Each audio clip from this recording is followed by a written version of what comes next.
Всем привет, я Марина и с вами Школа Сакрамел. В этом ролике расскажу пошагово, как выполнить наращивание ногтей, а также поделюсь нюансами постановки форм. Ну что, поехали!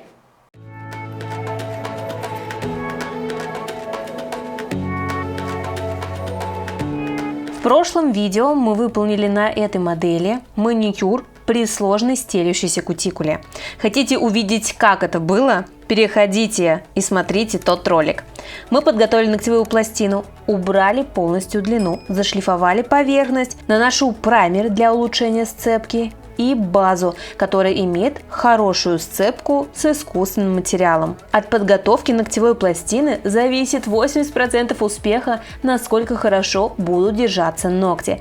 Поэтому, если соблюдать правильно все этапы подготовки, то у вас не будет отслоек. Моделировать будем при помощи нижних форм. Это универсальные шаблоны, которые подойдут как при вниз растущей пластине, так и вверх растущей пластине. Необходимо только научиться правильно вырезать. Для начала измеряем расстояние от точки вроста до формы. Это будет глубина выреза. На такое же расстояние вырезаем в центре вглубь.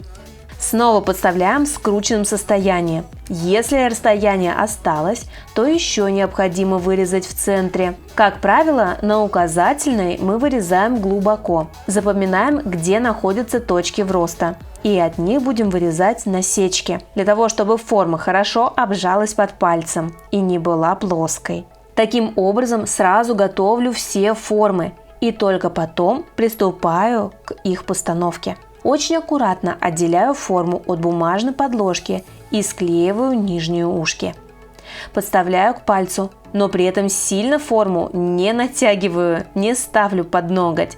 Буквально в стык. Форма слегка заходит под свободный край.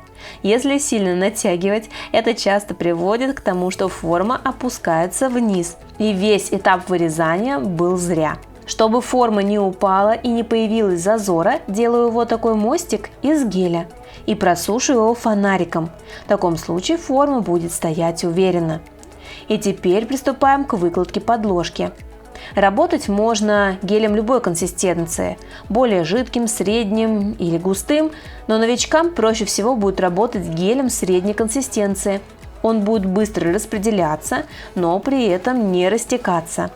При необходимости лишнюю длину сразу можно убрать кисточкой, а в точках вроста помочь себе тонкой. Форма должна стоять в продолжении натурального ногтя и быть хорошо обжатой.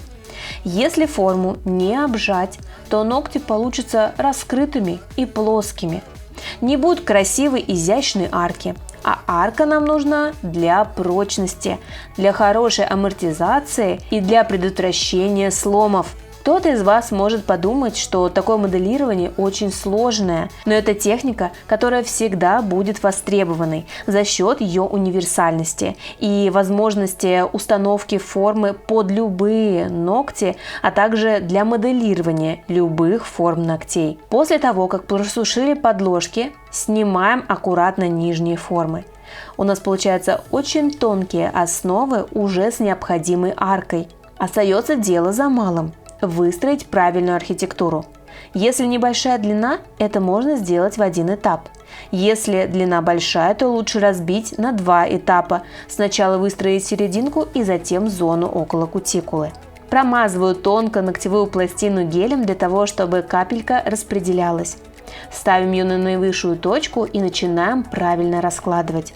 На самом деле нюансов в выполнении моделирования масса. Нравятся мои ролики? Хотите знать больше о маникюре? Приглашаю присоединиться и получить доступ к базе знаний Школы Сакрамел. Более 20 видеокурсов по цене одного с получением сертификата. Они доступны по всему миру. Подробнее читай в описании. И, конечно, подписывайся на канал. Плюсы такого способа, что под ногтевой пластиной нет никаких ступенек. Будет отрастать максимально красиво. Ничего не придется выпиливать. Но есть и минус, что требуется опил поверхности. Конечно, можно выложить достаточно аккуратно, практически без поверхностного опила, либо совсем без него. но начинающему мастеру на это потребуется сноровка. Такой объем геля необходимо полностью просушить, отправляя в лампу на 2 минуты. Снимаем липкий слой и производим опил. У нас форма не квадрат, а скво-овал. Разница в том, что свободный край округлый, а не четкий прямой. Просто некоторые клиенты путают и думают, что это и есть мягкий квадрат. Но нет, это другая форма. Прохожусь пилкой по поверхности для создания большей четкости.